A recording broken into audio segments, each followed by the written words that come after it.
안녕하세요. 숲속아이 철이입니다.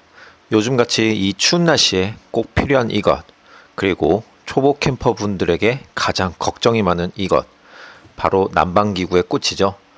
등유난로에 대한 사용 방법, 그리고 주의사항에 대해 이야기해 보겠습니다. 파세코 제품의 제일 큰 특징은 일명 팝업 기능입니다. 이 큰 난로를 이동 혹은 보관할 때 많이 난처하겠죠? 그래서 나온 것이 이 팝업 기능입니다. 보관 및 이동 시에는 높이를 낮추고 사용할 때는 높이를 높여서 사용하는 방식입니다. 이건 정말 좋은 기능인 것 같습니다. 간략하게 파세코 특징을 말씀드렸고요. 이제 실제 사용 방법에 대해 말씀드리겠습니다. 첫 번째, 급유 후 30분 이상 점화 안 하고 방치하기. 이게 무슨 말이냐면 이 등유난로는 심지식입니다. 지포라이터 아시죠? 지포라이터 어떻게 생겼습니까?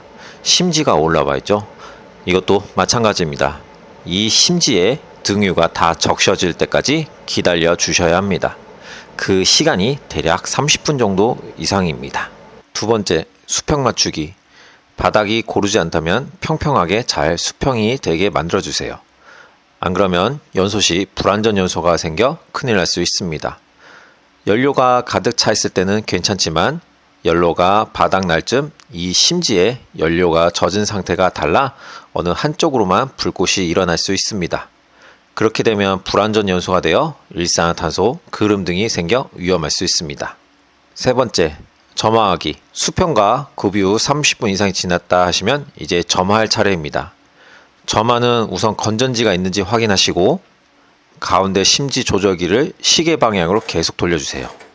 이때 자세히 난로 안을 보시면 심지가 위로 올라오는 것을 볼 수 있습니다. 심지가 많이 올라오면 그만큼 등유가 많이 나오는 것이라 생각하시면 됩니다. 반대로 심지가 아래로 내려가면 등유가 적게 나와 발열량이 적어지게 되는 방식입니다. 심지 조절기도 최대를 올리신 다음 옆에 빨간색 점화 버튼을 눌러주세요. 그러면 점화가 이루어지게 됩니다.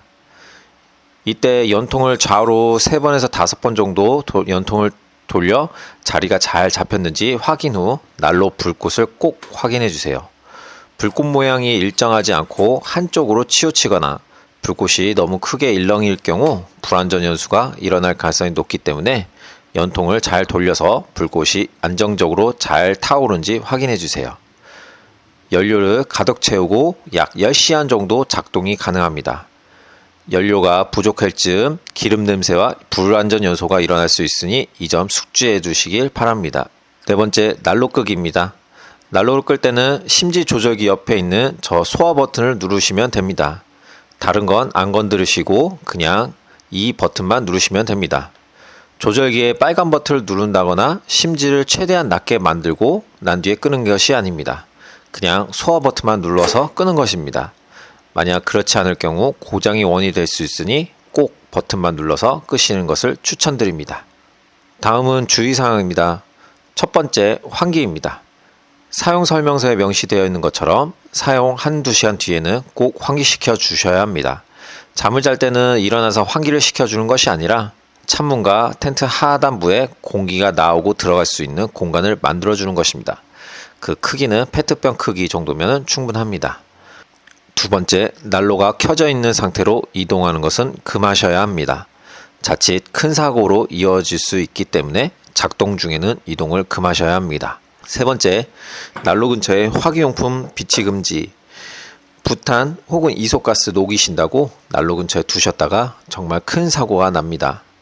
최소한 이 3가지만 주의하셔도 충분히 사고에 예방하실 수 있습니다. 그리고 수리가 필요하실 경우 본인이 직접 하지 마시고 꼭 전문 AS 기사님을 부르셔서 수리 받으시길 바랍니다. 단 몇만 원에 목숨 거실 필요 없잖아요.